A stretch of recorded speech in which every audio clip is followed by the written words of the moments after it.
पश्चिमी और यूरोपीय देशों के साथ भारत के संबंधों को नए आयाम देने के लिए लिंक वेस्ट पॉलिसी पर चलते हुए मोदी सरकार ने कई नए प्रतिमान स्थापित किए हैं।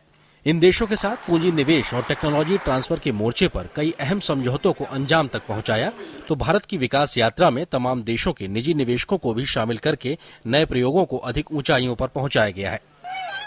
पीएम मोदी की वेस्ट लिंक पॉलिसी में जनता को जनता के साथ जोड़ने पर भी खासा जोर रहा है और इस कड़ी में भारतीय मूल के लोगों ने भी काफी महत्वपूर्ण रोल अदा किया।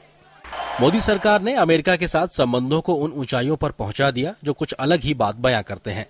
दशकों पुरानी ऐसी तमाम बातें जो अमेरिका के साथ संबंधों में रोड़ा थीं, उनको परिणाम तक पहुंचाने का काम मोदी सरकार ने कर दिखाया। ये बात सिविल न्यूक्लियर एग्रीमेंट से सिद्ध होती है।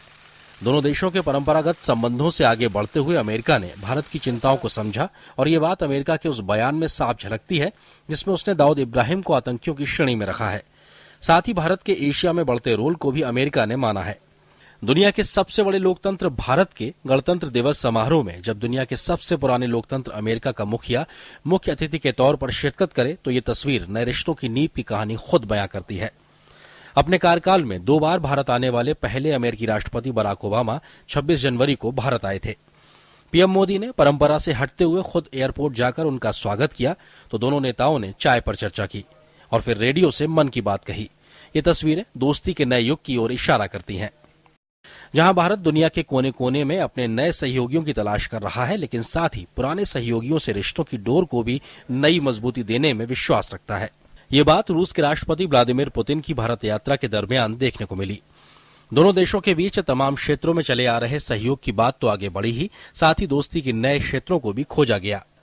पीएम मोदी की फ्रांस यात्रा में राफेल लड़ाकू विमान सौदे पर, परमाणु रिएक्टर पर तो बात बनी ही, साथ ही निवेश के नए समझौतों की नींव भी पड़ी। इतना ही नहीं, भारत की रेल की रफ्तार बढ़ाने के लिए भी फ्रांस ने हामी भरी है। भारत की परंपरागत छवि को तोड़कर देश में हो रहे आर्थिक बदलाव को दुनिया को बताने की कोशिश के तहत पीएम मोदी ने जर्मनी में होने वाले दुनिया के सबसे बड़े व्यापारिक मेले को चुना और मेक इन इंडिया के अभियान को नए पंख लगाने की कोशिश की। भारत की इस पहल में जर्मनी की चांसलर एंजेला मर्केल भी उनके साथ खड़ी नजर आईं। 42 साल बाद किसी भारतीय प्रधानमंत्री की यात्रा के तहत पीएम मोदी कनाडा पहुंचे। इस दौरे में भारत और कनाडा के बीच यूरेनियम सप्लाई पर सहमति बनी तो तमाम क्षेत्रों में $1.6 बिलियन के समझौते भी हुए।